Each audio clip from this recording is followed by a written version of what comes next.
Hello students, good morning. हम लोगों ने मॉर्फोलॉजी कंप्लीट कर ली है और अब हम स्टडी करेंगे प्लांट एनाटॉमी, पादप आंतरिकी। ठीक है, यह मैं आपको एक खास इंफॉर्मेशन देता हूं। एक्चुअली 11th और 12th दोनों के अंदर जो हमें स्टडी कराया जाता है, जो हमें पढ़ाया जाता है, वो वास्तव में एंजियोस्पर्म से रिलेट करता है। ठीक है, याद करो डाइवर्सिटी जब आपने स्टडी की थी तो डाइवर्सिटी में जिम्नोस्पर्म के बाद में एक पेज था, उस पेज में एंजियोस्पर्म की इंफॉर्मेशन थी। तो सोचो एंजियोस्पर्म की इंफॉर्मेशन वो एक पेज की नॉर्मली क्लास में नहीं पढ़ाते, या तो जस्ट रीड या ऐसे ही स्किप कर देते हैं। क्यों कर देते हैं उसकी वजह मैं आज बता देता हूँ। तो उसकी वजह यह है कि एंजियोस्पर्म को एक पेज के बेसिस पर नहीं पढ़ा जा सकता। एंजियोस्पर्म को पढ़ाने के लिए एनसीईआरटी ने 11th और 12th दोनों ने मिलकर 5 टॉपिक बनाए हैं, तब जाके एंजियोस्पर्म की स्टडी कंप्लीट होती है। Number 1, plant morphology. Plant morphology में आप किसकी लीव्स पढ़ते हो? एंजियोस्पर्म की तो पढ़ते हो, डाइकॉट, मोनोकॉट। हम जिम्नोस्पर्म की तो नहीं पढ़ते। तो मॉर्फोलॉजी के बेसिस पर एंजियोस्पर्म की एक्सटर्नल जो स्ट्रक्चर है, उसकी रूट है, उसके स्टेम है, उसकी लीफ है, उसके फ्लावर है, इन सब चीजों की स्टडी करा दी जाती है। फ्रूट एंड फ्लावर की स्टडी करा दी जाती है। एनाटॉमी जो आप स्टार्ट करने चाह रहे हो, तो इसके अंदर भी हम किसकी एनाटॉमी पढ़ेंगे? हम एंजियोस्पर्म की एनाटॉमी पढ़ेंगे। तो आपके पूरे जो 2 टॉपिक ये हैं, ये एनाटॉमी और मॉर्फोलॉजी, ये एंजियोस्पर्म की है।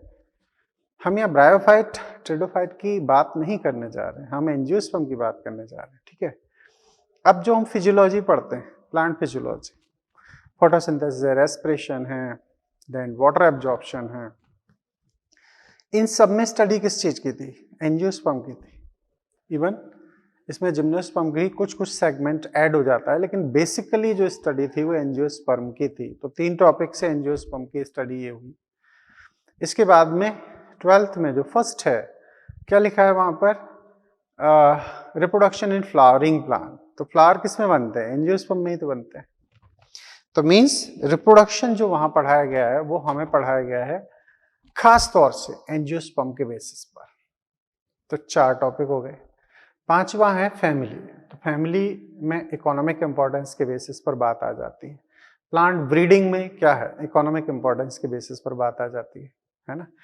तो 5 टॉपिक के बेसिस पर पूरी एंजियोस्पर्म पढ़ाया जाता है।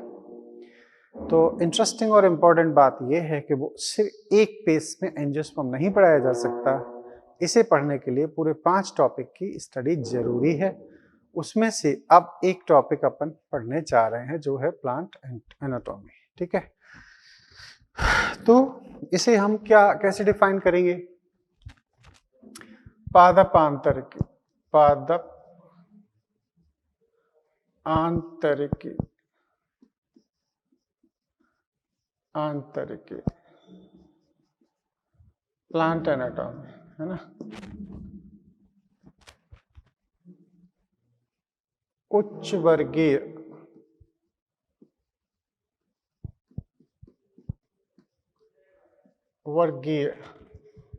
पौधों के आंतरिक भागों का अध्ययन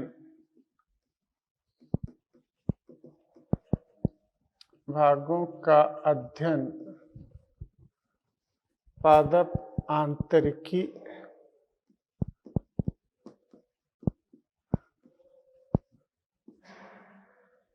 है।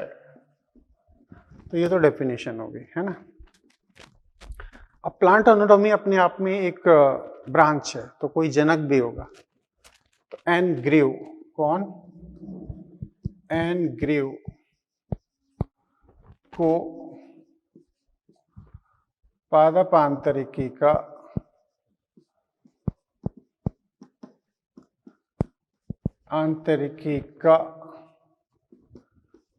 जनक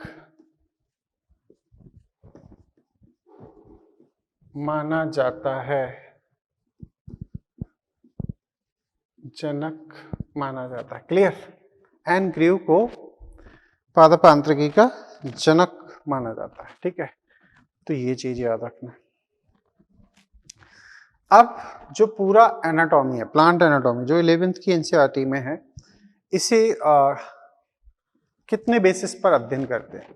तो इसे खास 4 बेसिस पर अध्ययन करते हैं। एक है टिश्यू, ऊतक, टिश्यू सिस्टम, ऊतक तंत्र, सेकेंडरी ग्रोथ, द्वितीयक वृद्धि, और मोनोकॉट तथा डाइकॉट की जड़ तना पत्ती में अंतर।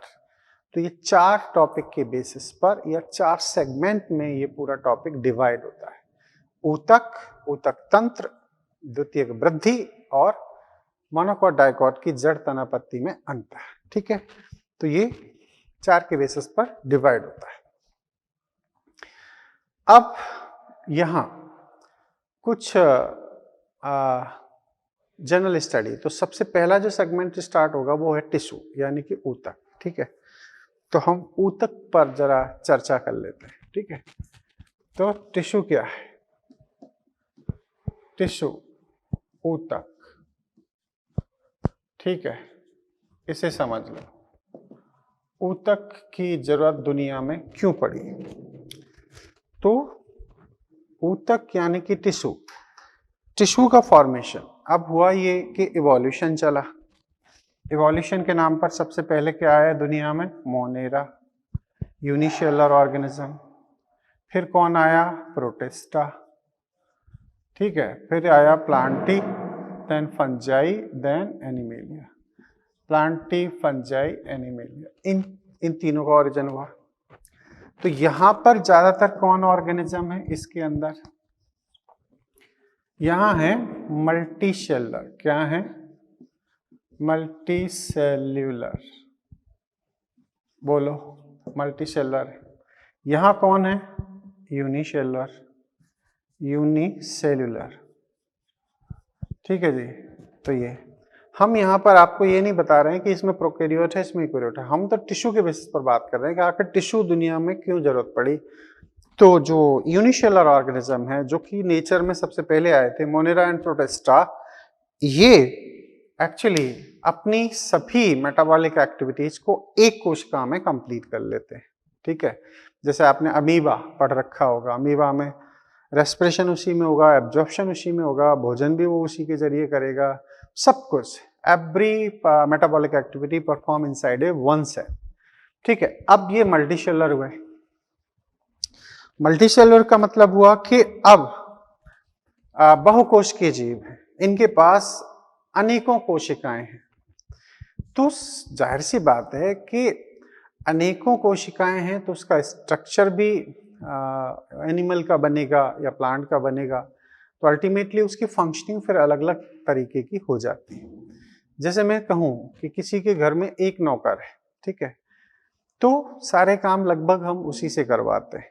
लेकिन जिसके घर में 10 नौकर हैं तो हम उनके काम बांट देते हैं कि भाई तुम्हें ये करना है, तुम्हें वो करना है, तुम्हें वो करना है। क्यों? अच्छा, वो किसके बेसिस पर? उनकी काबिलियत के हिसाब से, उनके बॉडी स्ट्रक्चर के हिसाब से। तो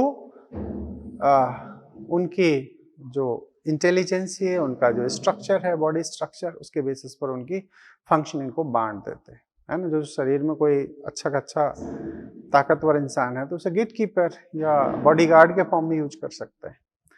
कोई दिमाग से तेज है तो हम थोड़ा सा उसको मार्केट में चीज़ों को लाने के लिए भेज सकते हैं। तो कहने का मतलब ये हुआ कि टिश्यू तब बनते हैं जब मल्टीसेल बहुकोशिकीय जीवों का निर्माण हुआ। अब अपन अपने बॉडी की बात करें, एनिमल में पढ़ोगे नो डाउट, क्योंकि यहाँ से बात ज़्यादा समझ में आ सकती है आपको। हमारी बॉडी में मेन 4 टिश्यू हैं। एक है एपिथेलियम, इसे रक्षात्मक ऊतक माना जाता है। दूसरा है आपका मस्कुलर टिश्यू। मस्कुलर टिश्यू कहीं ना कहीं बॉडी के स्ट्रक्चर और बॉडी के मूवमेंट, जितनी भी हलचलें होती हैं, गति होती है बॉडी ऑर्गन में वो सब कहीं ना कहीं मस्कुलर टिश्यू के जरिए कंप्लीट किया जाता है। अब नर्वस टिश्यू सिस्टम क्या कर रहा है? तो उसकी संरचना अलग हो जाएगी, उसकी फंक्शनिंग अलग हो जाएगी, उसकी फिजियोलॉजी अलग हो जाएगी, उसका ओरिजिन अलग हो जाएगा, है ना। तो उसका है मतलब कंट्रोल एंड कोऑर्डिनेशन, पूरे शरीर की मैसेजिंग ब्रेन तक लानी, ठीक है। अब उसके बाद में फाइनली जो है वो है कनेक्टिव टिश्यू। कनेक्टिव टिश्यू का मतलब है कि बॉडी के अंदर कुछ ऐसे टिश्यू हैं जो पूरी बॉडी को एक साथ कनेक्ट करते हैं, जैसे स्केलेटन टिश्यू सिस्टम है, जैसे वैस्कुलर टिश्यू सिस्टम है, जैसे सिंपल एरियोलर टिश्यू सिस्टम है। तो ये कहीं ना कहीं बॉडी में कनेक्टिविटी शो करते हैं, ठीक है। तो इनकी स्ट्रक्चर अलग हो गए। सोचो अगर एक आरबीसी की सेल, ब्लड की सेल बहुत बड़ी होती तो ब्लड कैपिलरी मूवमेंट कैसे करती, नर्व सेल बहुत छोटी होती तो फिर वो कंट्रोल एंड कोऑर्डिनेशन कैसे करती। तो कहने का मतलब ये हुआ कि सबका जो स्ट्रक्चर है, फंक्शनिंग है, वो जरूरत के हिसाब से डेवलप हुई, मल्टी सेलुलर ऑर्गेनिज्म, ठीक है। तो अब हम बात कर सकते हैं कि ऊतक क्या है। तो सबसे पहले तो ये हो जाए कि कोशिकाओं का समूह, कोशिकाओं का समूह जो संरचना, कार्य एवं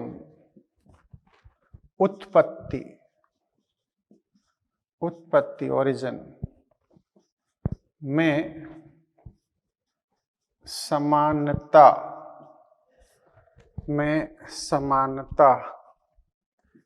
प्रदर्शित करते हैं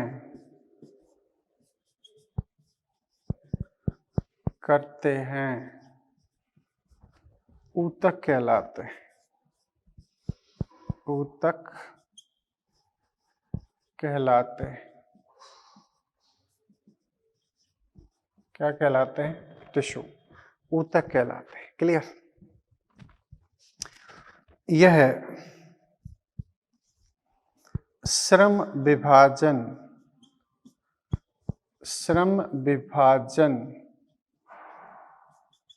के आधार पर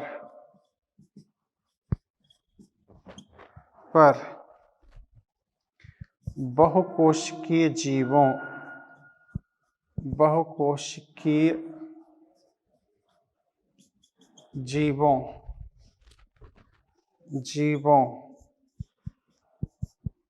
में पाए जाते हैं, ठीक है। ये बात हो गई। अच्छा जी, ठीक है। अब प्लांट के रेस्पेक्ट में अगर बात की जाए तो सबसे पहला जो टिश्यू डेवलप हुआ था वो कहाँ डेवलप हुआ था? तो टिश्यू डेवलप हुआ है प्लांट में, अगर बात की जाए तो ब्रायोफाइट में, ठीक है। तो हम इसे यहाँ लिखना चाहेंगे। पौधों में सबसे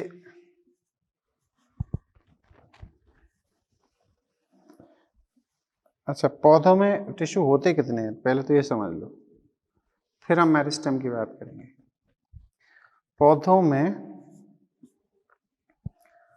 2 प्रकार के ऊतक होते हैं। ऊतक हैं कौन से? नंबर 1 विभज्योतक मीन्स मेरिस्टेम, क्लियर। और दूसरा कौन है? स्थायी ऊतक मतलब परमानेंट टिश्यू, ठीक है। तो एक हो गया विभज्योतक, ये हमेशा डिवाइड कंडीशन में रहता है और ये बॉडी के दूसरे अंगों का निर्माण करता है, तो ये परमानेंट हो गया, ठीक है। तो ये फिर अब आगे फिर इनके बेसिस पर स्टडी होगी, कुछ और जनरल स्टडी आपको एक्सप्लेन कर देते हैं, ठीक है। अब बात ये आती है कि आखिर प्रथम टिश्यू किस रूप में डेवलप हुआ था।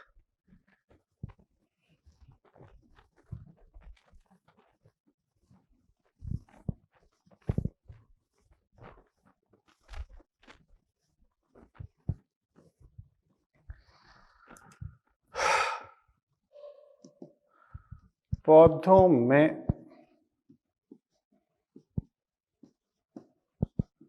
प्रथम ऊतक पैरेन्काइमा मीन्स मृदोतक, पैरेन्काइमा के रूप में ब्रायोफाइट में उत्पन्न हुआ था।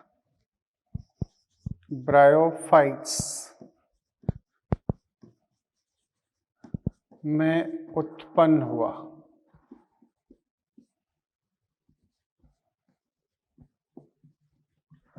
ठीक है, उत्पन्न हुआ था ब्रायोफाइट्स में और पैरेन्काइमा के फॉर्म में।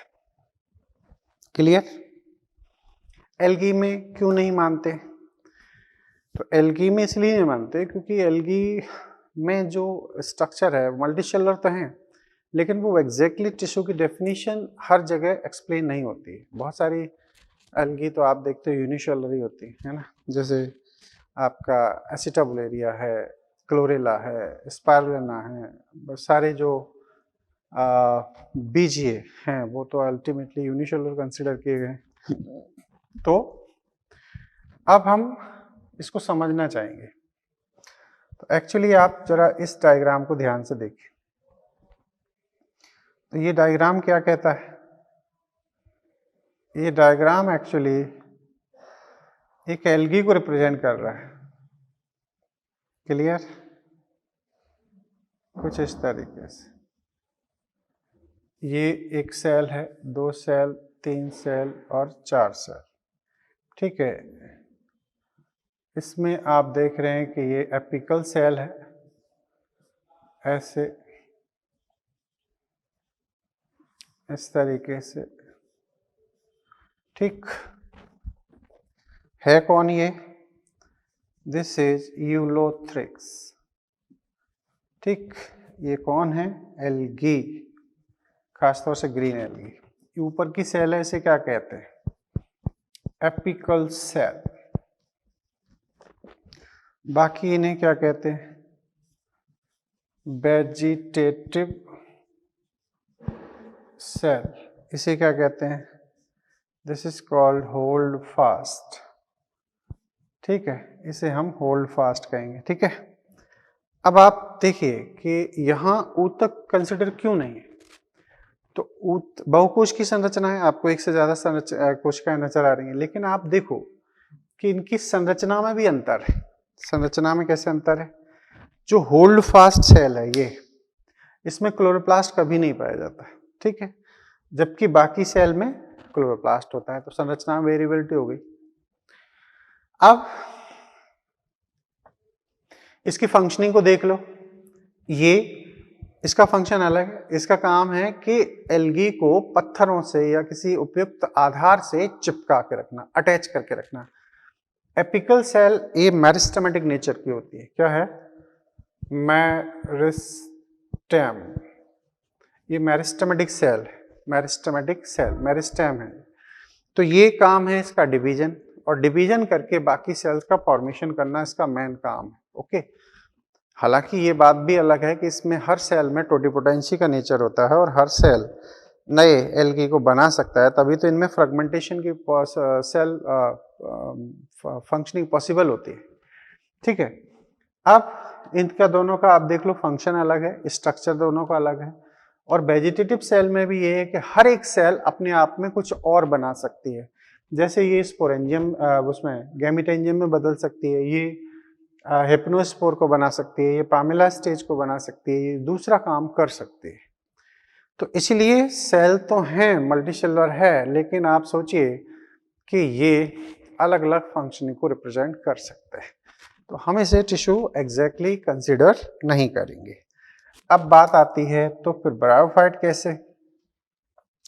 ब्रायोफाइट में आप लोग याद करिए कि ब्रायोफाइट में ये है आपके लिए रिक्सिया।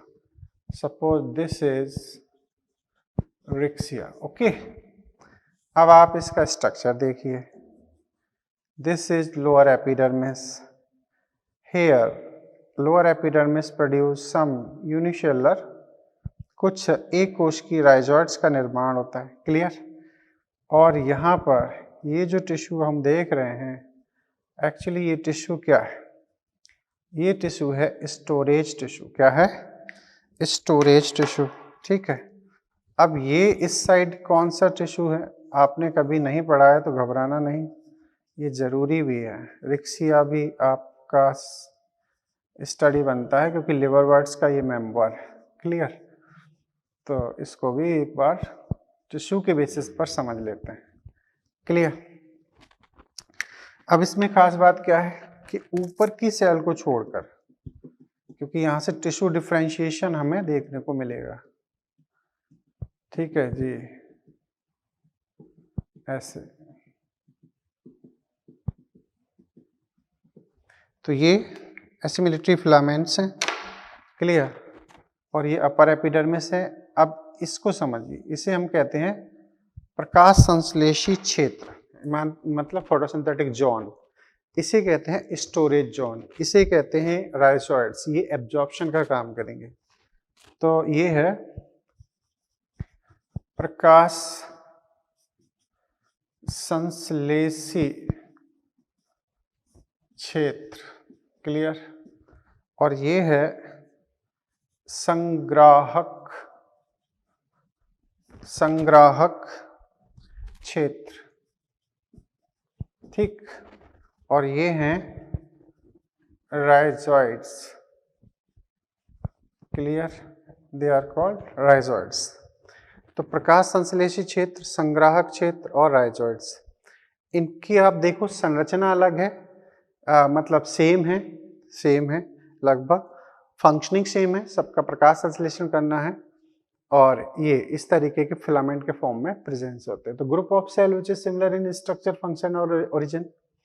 अब ये देखो संग्राहक क्षेत्र, इसमें पैरेन्काइमेटस सेल हैं और इनका काम है storage of substances, specially food material.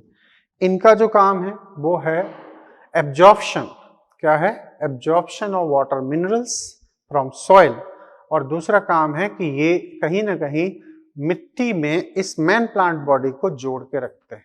तो ये ब्रिक्सिया की इंटरनल बॉडी हमें नजर आ रही है।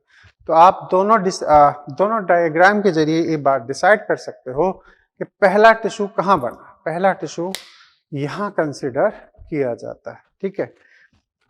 ये बात हो गई। अगर आपसे पूछा जाए, हालांकि पैरेन्काइमा में भी हम पढ़ते हैं कि parenchyma are phylogenetically and ontogenetically primitive, मतलब नेचर में प्लांट के रेस्पेक्ट में अगर बात की जाए तो सबसे पहले पैरेन्काइमा की ही उत्पत्ति हुई थी। और पैरेन्काइमा हम देख भी रहे हैं कि ब्रायोफाइट के फॉर्म में ये डेवलप हुआ है, क्लियर। ओके, अब ये आपको लाइन समझ में आ गई होगी कि पैरेन्काइमा के रूप में ब्रायोफाइट में ये टिश्यू। देखो ये चीजें समझते हो तभी आपको बहुत सारी चीजें क्लैरिफाई होंगी, ओके। अब हम बात करते हैं क्या नेक्स्ट कि स्क्लेरेन्काइमा का ओरिजिन कहाँ हुआ। यहाँ एक लाइन और अच्छी बनती है, क्वेश्चन भी कोई पूछ सकता है। तो स्क्लेरेन्काइमा की जो उत्पत्ति है या ओरिजिन है वो कहाँ है? स्क्लेरेन्काइमा है ना, या फिर इसमें हम वैस्कुलर टिश्यू भी ऐड कर सकते हैं। वैस्कुलर टिश्यू की उत्पत्ति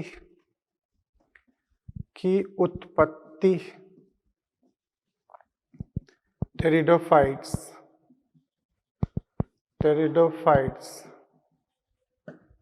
में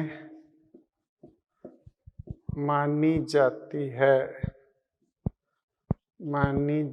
है। स्क्लेरेन्काइमा का जो ओरिजिन था वो एक्चुअली कहाँ था? ट्रेडोफाइट्स में। ठीक है, पैरेन्काइमा की उत्पत्ति कहाँ हुई? ट्रेडोफाइट्स में। तो ये दोनों बातें हो गई। अब हम आपको ले चलते हैं मेरिस्टेम के अंदर। तो ये तो बात हो गई टिश्यू की, ठीक है। अब हम नए सिरे से स्टार्टिंग करते हैं कि मेरिस्टेमेटिक टिश्यू क्या है? विभज्योतक। Meristematic tissue, clear?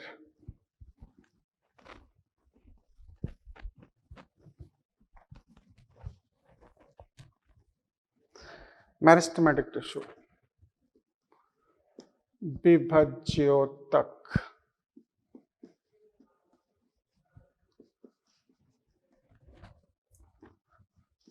Meristematic tissue विभज्योतक, ठीक है। अब यहां पर भी कुछ समझने की जरूरत है। विभज्योतक एक्चुअली ये प्लांट का ही कैरेक्टर है और इसीलिए कहा जाता है कि विभज्योतक प्लांट में होता है, इसीलिए पौधे जीवन भर वृद्धि प्रदर्शित करते हैं, ठीक है।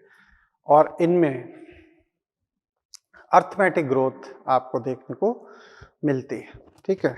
विभज्योतक के लिए कहा जाता है कि they are continue dividing tissue, ये सतत रूप से विभाजन करने वाले टिश्यू हैं और सामान्यतः ये पौधों के विभिन्न भागों में पाए जाते हैं जहां से वृद्धि संपन्न की जाती है। एपिकल जोन या इंटरकैलरी जोन में ये हो सकता है, ठीक है। इन्हीं विभज्योतक के जरिए प्राथमिक और द्वितीयक वृद्धि संपन्न की जाती है। प्राथमिक वृद्धि को प्राथमिक विभज्योतक संपन्न करता है और द्वितीयक वृद्धि को द्वितीयक विभज्योतक संपन्न करता है। अब यहाँ पर जो अर्थमेटिक का कंसेप्ट है वो क्या है, तो वो समझ लेते हैं, तब ये बातें आपको समझ में आएंगी।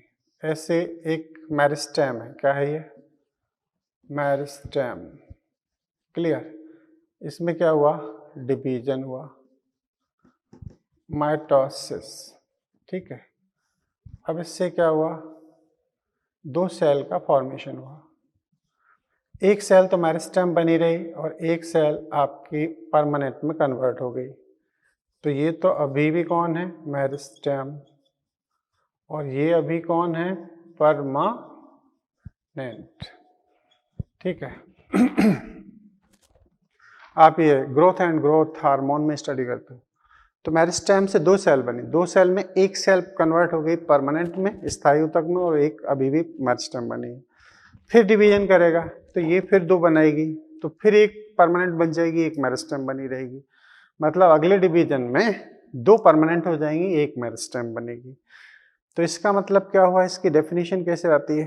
डेफिनेशन ऐसे आती है कि 50% विभज्योतक की कोशिकाएं धीरे धीरे विभाजन की क्षमता खो देती हैं और G0 अवस्था में रहकर या अरेस्ट होकर वो स्थायी ऊतक का निर्माण करती हैं, जबकि 50% कोशिकाएं अपने विभाजन की क्षमता को बनाए रखती हैं तथा वृद्धि को सतत रूप से संपन्न करती हैं।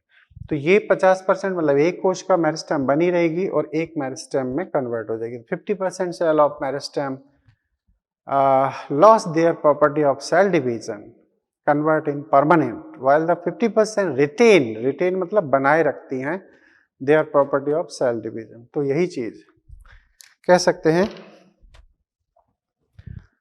यह विभाजित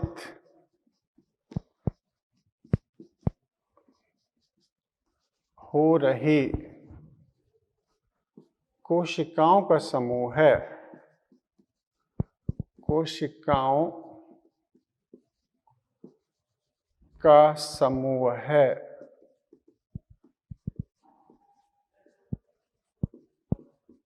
जो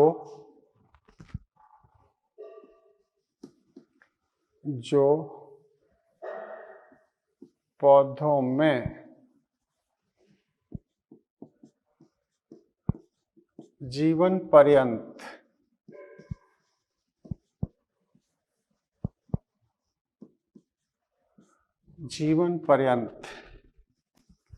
विभाजन संपन्न करता है, विभाजन संपन्न करता है। क्लियर? इसीलिए पौधे जीवन पर्यंत वृद्धि करते हैं।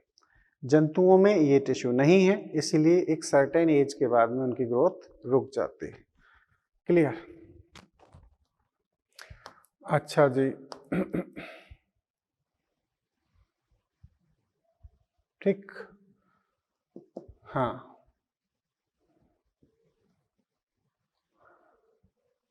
प्राथमिक विभज्योतक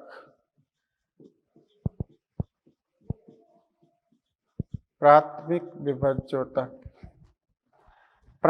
वृद्धि प्रदर्शित करते हैं। प्राथमिक वृद्धि मतलब लंबाई में वृद्धि, इलोंगेशन, है ना, प्राथमिक वृद्धि प्रदर्शित करते हैं। द्वितीयक विभज्योतक द्वितीयक वृद्धि, द्वितीयक वृद्धि, ठीक। चौड़ाई, इंक्रीज गिर्थ मतलब चौड़ाई, चौड़ाई में वृद्धि करते हैं। ये लंबाई में वृद्धि करते हैं, ये चौड़ाई में वृद्धि करते हैं। तो ये दोनों तरीके की वृद्धि यहाँ पर विभज्योतक के द्वारा ही संपन्न की जाती है। क्लियर? ये हमें आगे भी पढ़ने को मिलेगा। अब हम दो शब्दों के जरिए भी इसे एक्सप्लेन करते हैं। एक्चुअली एनसीईआरटी में ये नहीं है, लेकिन सही रूप में मेरिस्टेम को समझने के लिए हम इस पर बात कर सकते हैं। एक्चुअली मेरिस्टेम को समझने के लिए दो शब्द यूज होते हैं, एक यू मेरिस्टेम और एक होता है स्यूडो मेरिस्टेम। ठीक है, तो पहला शब्द है यू मेरिस्टेम, यू मेरिस्टेम। ठीक है, यू मेरिस्टेम का मतलब है सत्य विभज्योतक। इनकी कोशिका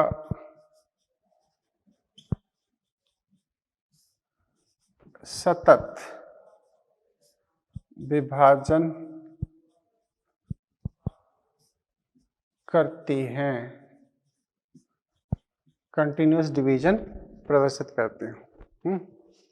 अच्छा, जैसे प्राथमिक विभज्योतक, एक होता है स्यूडो मेरिस्टेम।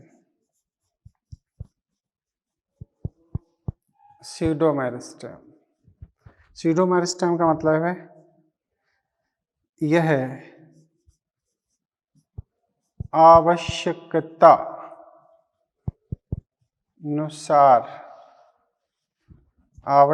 अनुसार विभाजन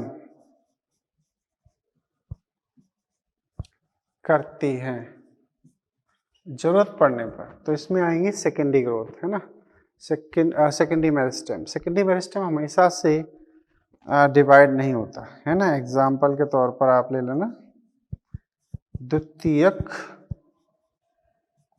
विभज्योतक। क्लियर? तो ये हम आगे समझेंगे कि प्राथमिक विभज्योतक क्या है और द्वितीयक विभज्योतक क्या है। ओके, अब हम इसके बाद में बात करते हैं कैरेक्टर्स ऑफ मेरिस्टेम, विभज्योतक के लक्षण। नेक्स्ट इंपॉर्टेंट हेडिंग है विभज्योतक के लक्षण।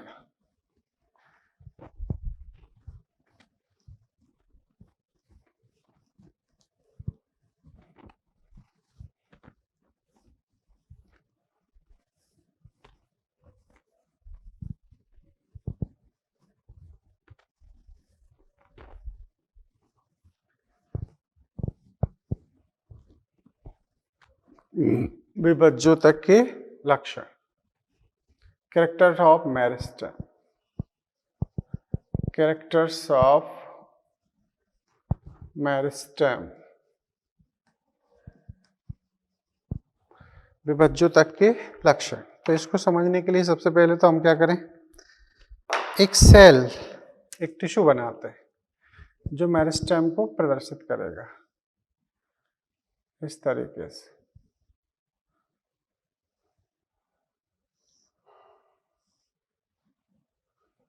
like this।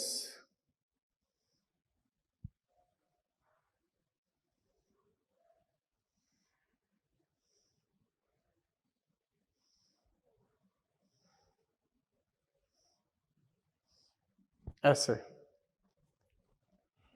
क्लियर। इसमें एक बड़ा सा न्यूक्लियस होगा, प्रोमिनेंट न्यूक्लियस, सघन जीव द्रव्य पाए जाएंगे, है ना। ज्यादा बड़ा न्यूक्लियस तो उसमें ज्यादा एक्टिविटी, है ना। तो ये कौन है, प्राइमरी सेल वॉल। क्या है ये, प्राइमरी सेल वॉल। हमेशा इसमें प्राइमरी सेल वॉल पाई जाएगी, है ना। बड़ा केंद्रक, लार्ज न्यूक्लियस, ठीक, बड़ा केंद्रक।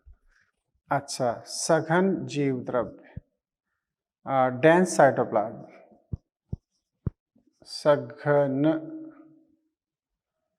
सघन जीव द्रव्य, ठीक है जी, डेंस साइटोप्लाज्म, है ना। और इनका जो व्यास है वो भी लगभग एक जैसा होता है। तो स्ट्रक्चर ऑफ मेरिस्टेम, ये कौन है, स्ट्रक्चर ऑफ मेरिस्टेम, ठीक है जी, विभज्योतक की ये संरचना, है ना। तो इसी के हिसाब से मुझे अपन को कैरेक्टर्स यहाँ समझना, देखो ध्यान से समझना, क्योंकि मेरिस्टेम की स्टडी आपने 11th की ही एनसीईआरटी में कम से कम 3 बार की है। मैं बता देता हूँ। एक, हम जब प्लांट फिजियोलॉजी पढ़ते हैं तो एब्जॉर्प्शन की बात आती है, तो वहाँ पर रूट का स्ट्रक्चर बताया जाता है, तो वहाँ पढ़ी जाती है। दूसरा पढ़ी जाती है जोन ऑफ ग्रोथ, वृद्धि के क्षेत्र, तो उसमें आपको फिर मेरिस्टेम के कैरेक्टर्स दिखाए गए। याद करो, वहाँ एक खास लाइन है, उसे अंडरलाइन करना, कभी मत भूलना। उसमें लिखा है कि vacuolation and deposition of cell wall is characteristic feature of elongation zone. मतलब रिक्तिका का, रस रिक्तिका का निर्माण तथा कोशिका भित्ति में जमाव, ये दीर्घीकरण क्षेत्र का विशिष्ट लक्षण है। ये 2 शब्दों को कभी मत भूलना, ठीक है। मतलब ये हुआ कि मेरिस्टेम होता है, मेरिस्टेम के ऊपर होता है एलोंगेशन जोन। तो मेरिस्टेम में वैक्यूल नहीं है, वैक्यूल का फॉर्मेशन होता है एलोंगेशन जोन में। ऐसा एनसीईआरटी ने लिख रखा है, आप ध्यान से उस वृद्धि वाले सेगमेंट को जाके पढ़ना, ठीक है जी। अब हम इनके लक्षणों की बात करते हैं। क्या यह अधिक सक्रिय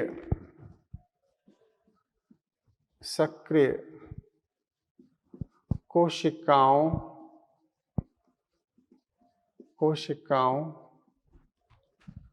का समूह है, ठीक है, समूह है जो स्थायी ऊतकों का निर्माण करता है, जो स्थायी ऊतक का निर्माण करता है, स्थायी ऊतक का निर्माण करता है, नंबर 1। अच्छा, इसकी कोशिका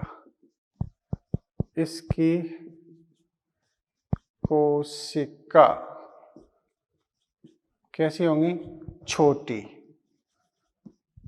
क्यों होंगी, क्योंकि अभी इसमें वैक्यूल नहीं है, रस रिक्तिका नहीं है। रस रिक्तिका में जाके एनसीईआरटी में पढ़ना, 90% से ज़्यादा पार्ट को रस रिक्तिका घेरती है। इनके पास वो 90% से ज़्यादा भाग है ही नहीं, इसीलिए छोटी है। जैसे इनके अंदर वो रस रिक्तिका विकसित होती है, ये कई गुना ज़्यादा बढ़ जाती है। ठीक है जी। छोटी इनकी इसकी कोशिका छोटी, बहुकोणीय, बहुकोणीय, बहुकोणीय, प्राथमिक कोशिका भित्ति से आवृत, प्राथमिक कोशिका भित्ति, भित्ति, भित्ति से आवृत, आवृत, अंतर कोशिकीय अवकाश रहित, अंतर कोशिकीय अवकाश, इंट्रासेलुलर स्पेस रहित होते हैं। एक खास कैरेक्टर याद रखना, एक तो प्राथमिक कोशिका भित्ति से हमेशा आवृत होंगी, अंतर कोशिकीय अवकाश इनमें नहीं पाए जाएंगे, कोशिकाएं छोटी होंगी, बहुकोणीय होंगी, इंट्रासेलुलर स्पेस आपको नजर इसमें नहीं आ रहा है। क्लियर? अच्छा जी। अब हाँ, इनकी कोशिकाओं के मध्य प्लाज्मोडेस्माटा अधिक होते हैं। क्यों? क्योंकि आपस में बहुत टाइटली जुड़ी रहती हैं। इनमें प्लाज्मोडेस्माटा, प्लाज्मोडेस्माटा एक्चुअली क्या होता है? ये कनेक्शन होता है जो आपस में इनको जोड़े रखते हैं, है ना। तो दिस इज कॉल्ड प्लाज्मोडेस्माटा। ठीक है, ये पोर्स हैं, आप देख रहे हैं ना ऐसे, तो ये प्लाज्मोडेस्माटा कहलाते हैं। प्लाज्मोडेस्माटा की संख्या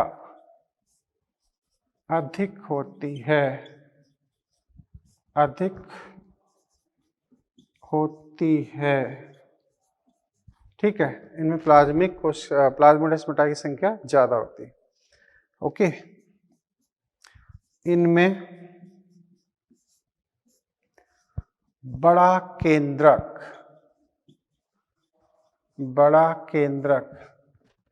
तथा सघन जीवद्रव्य उपस्थित रहता है। ठीक है, अब एक और खास बात, इनमें रिक्तिका नहीं है। रिक्तिका को अपन क्या कहते हैं? कोशिका का संग्रह कक्ष, मतलब store house of the cell. अब वही नहीं है तो फिर स्टोरेज किस में करूं? इसीलिए कहा जाता है कि इनमें न तो संग्रहित भोज्य पदार्थ होते हैं और ना ही इनमें उत्सर्जी पदार्थ की उपस्थिति होती है। The lack of reserve food and ergastic substances. Ergastic का मतलब है जो उत्सर्जित होते हैं, resin, tannin, gum, glucoside, alkaloids, तो ये टोटली एब्सेंट होते हैं, है ना। इनमें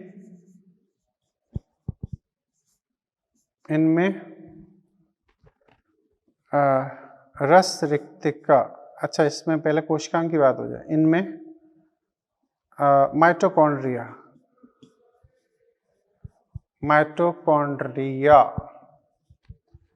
संख्या में अधिक,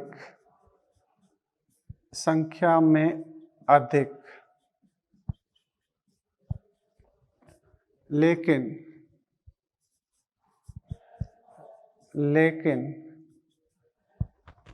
कम विकसित होते हैं, कम विकसित मतलब प्रोप्लास्ट के रूप में होंगे, प्रोमाइटोकॉन्ड्रिया। ठीक है जी, ऐसे होंगे। तो इनमें आगे क्या, इनमें इनमें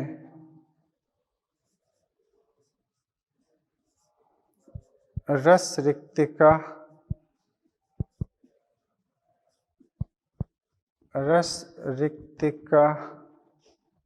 अनुपस्थित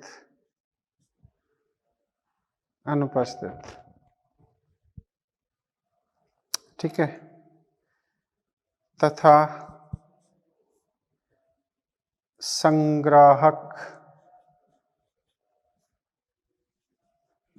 एवं उत्सर्जी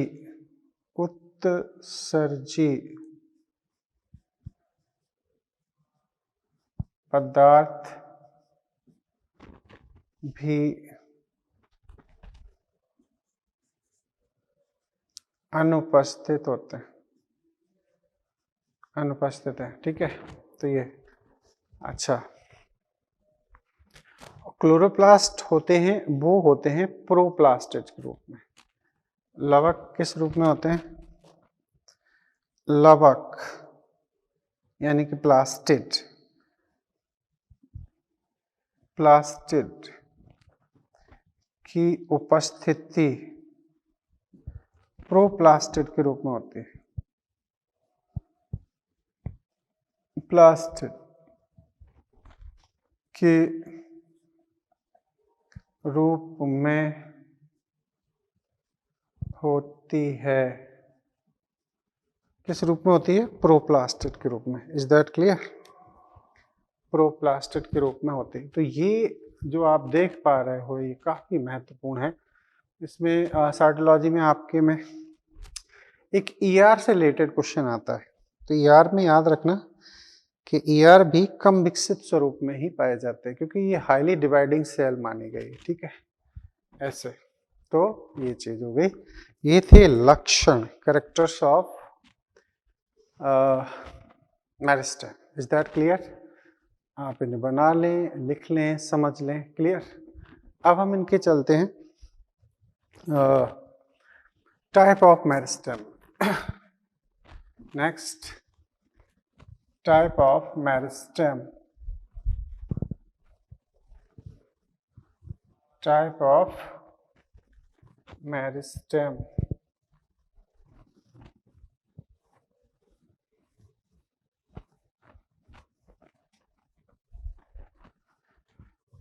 टाइप ऑफ मेरिस्टेम के नाम पर जाएं तो विभज्योतक के प्रकार, टाइप्स ऑफ मेरिस्टेम। विभज्योतक को अलग अलग आधार पर अलग अलग प्रकार से बांटा गया। एनसीईआरटी ने दो प्रकार एक्सप्लेन किए।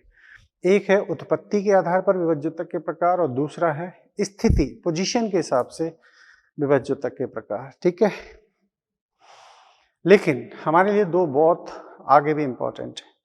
On the basis of function, कार्य के आधार पर विभज्योतक के प्रकार, और कोश का विभाजन के आधार पर विभज्योतक के प्रकार, जिनकी हमें हमेशा जरूरत पड़ती रहती है। एक्चुअली जब हम बेसिक चीज समझते नहीं है तो फिर आगे चल के दिक्कत आती है। ठीक है, तो उत्पत्ति के आधार पर विभज्योतक, उत्पत्ति के आधार पर विभज्योतक।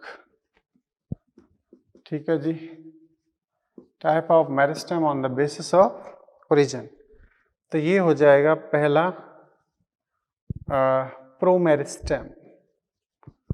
प्रोमेरिस्टेम, इसे हम प्राक मेरिस्टेम कहते हैं। एक है भ्रूणीय विभज्योतक। क्या? भ्रूणीय विभज्योतक। ठीक है, एक है primordial meristem. Primordial meristem. Clear? ऐसे तो ये कहाँ पाया जाएगा? ये एक्चुअली पाया जाएगा एम्ब्रियोनल कंडीशन में। जैसे एक एम्ब्रियो है, ठीक है, ये कोटिलेडन है इसकी, ये है ना। तो जो ये है प्लीम्यूल, कौन? प्लीम्यूल। ये है कोटिलेडन, ठीक है सर। और ये है रेडिकल। कौन है? रेडिकल। मैं इसके डिटेल में नहीं जा रहा हूँ। ये है एम्ब्रियो। कौन है? एम्ब्रियो।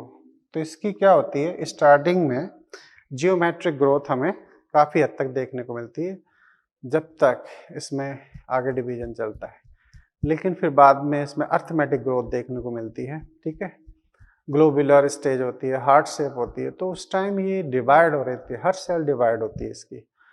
तो इंटरेस्टिंग चीज़ ये है कि इस कंडीशन में एम्ब्रियोनल मेरिस्टेम पाया जाता है। बाद में फिर जब अपर साइड में जाते हैं, रूट और शूट का फॉर्मेशन हो जाता है, तब बात अलग है। ठीक है, यह बीजों में स्थित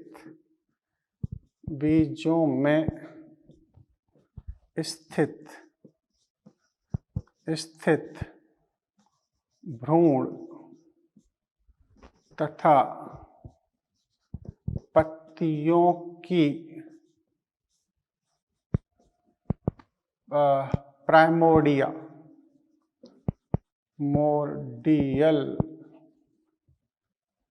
अवस्था में होता है। ठीक, ऐसे। दूसरा है प्राइमरी मेरिस्टेम।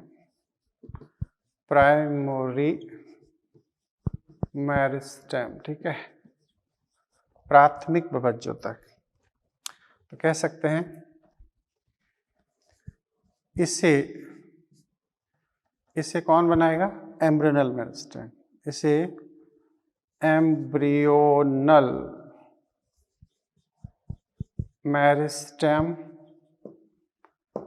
मेरिस्टेम बनाता है। ओके, इससे प्राथमिक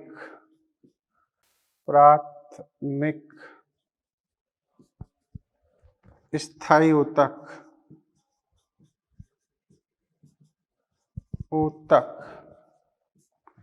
डिफरेंशिएशन, क्या?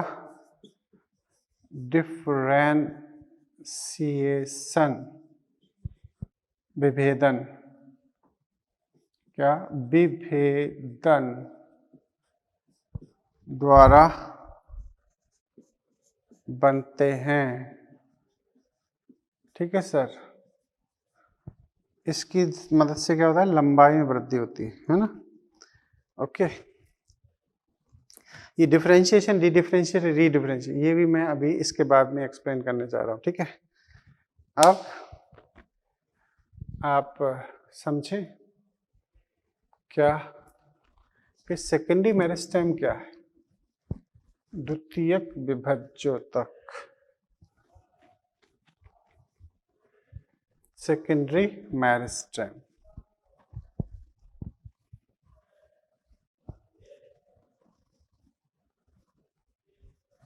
द्वितीयक विभज्योतक, सेकेंडरी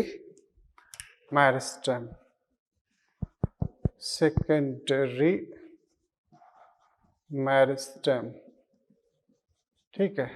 यह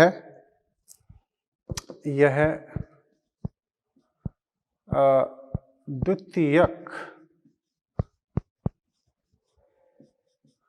स्थायी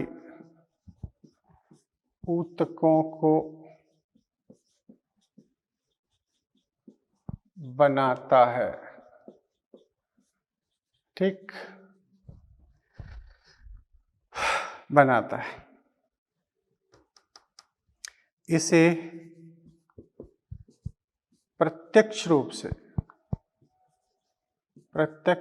से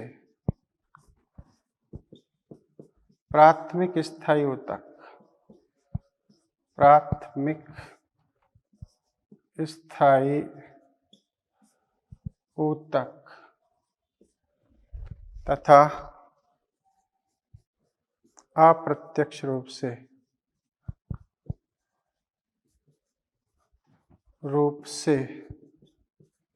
प्राथमिक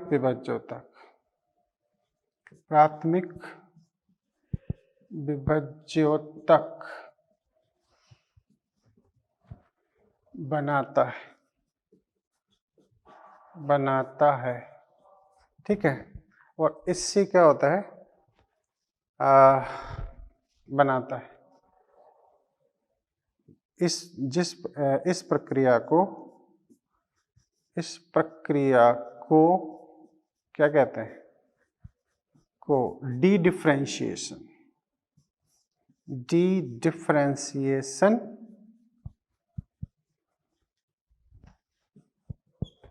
कहा जाता है, क्या कहोगे, D differentiation. Is that clear? ऐसे तो आप पहले तो ये सेकेंडरी मेरिस्टेम को समझ लो, ठीक है जी। यहाँ पर आपको क्या मिल रहे हैं, ये वैस्कुलर बंडल, ठीक। अब क्या होगा, यहाँ पर ये है प्राथमिक विभज्योतक, क्या है, प्राथमिक विभज्योतक, क्लियर। ये कौन है, this is secondary meristem,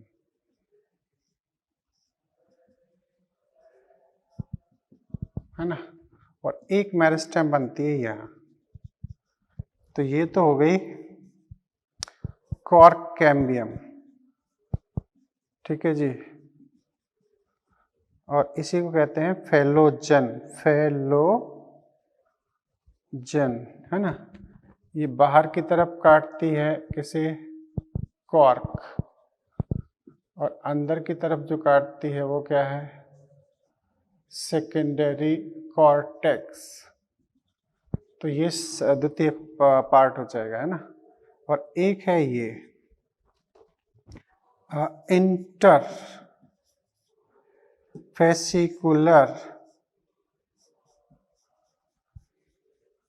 cambium.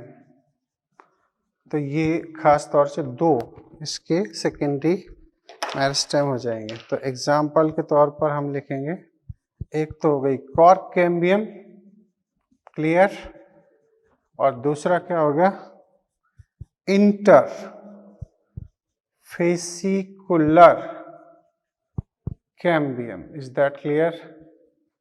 तो ये इसके टाइप हो जाएंगे, है ना।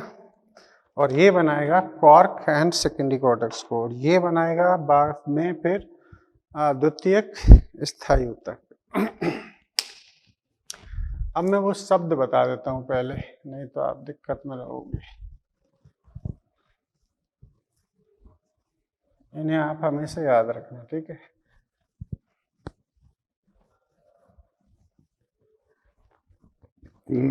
एक होते हैं अनडिफरेंशिएट टिश्यू, अनडिफरेंशिएट।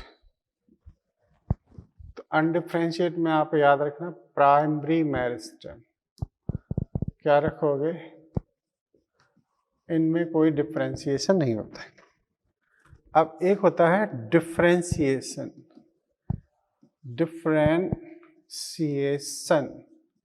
विभेदन बोलते हैं इसे, क्या, विभेदन।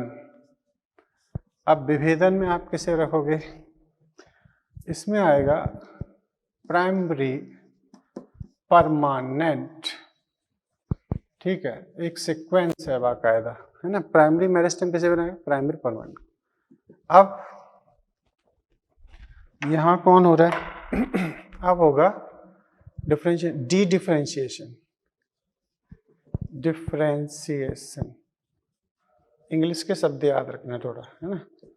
अब इससे क्या बनने जा रहा है, secondary meristem. Is that clear? Secondary meristem के नाम पर किसे लिख दोगे, कॉर्क कैम्बियम एंड इंटरफेसिकुलर, क्या, इंटरफेसिकुलर कैम्बियम, क्लियर, ऐसे। अब एक होगा रीडिफरेंशिएशन,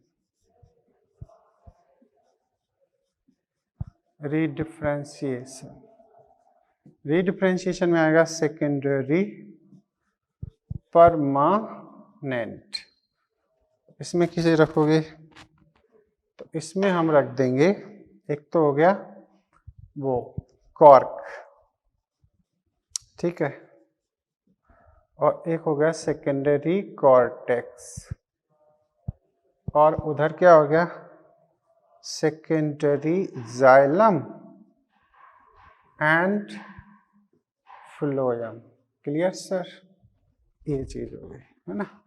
तो ये सीक्वेंस है। प्राइमरी सेकेंडरी मेरिस्टेम किसे बनाएगा? सेकेंडरी परमानेंट को। प्राइमरी मेरिस्टेम किसे बनाएगा? प्राइमरी परमानेंट को। बोलो, बात क्लियर? उम्मीद करते हैं ये बातें आपको समझ में आ रही होंगी। हालांकि ये जो चारों शब्द हैं ना, 3 शब्द हैं, अनडिफरेंशिएट की बात नहीं करी एनसीईआरटी, ये ग्रोथ एंड ग्रोथ हार्मोन में आपको एक्सप्लेन किए गए। क्लियर? ओके, अब हम मिलते हैं नेक्स्ट लेक्चर में। Okay, thank you.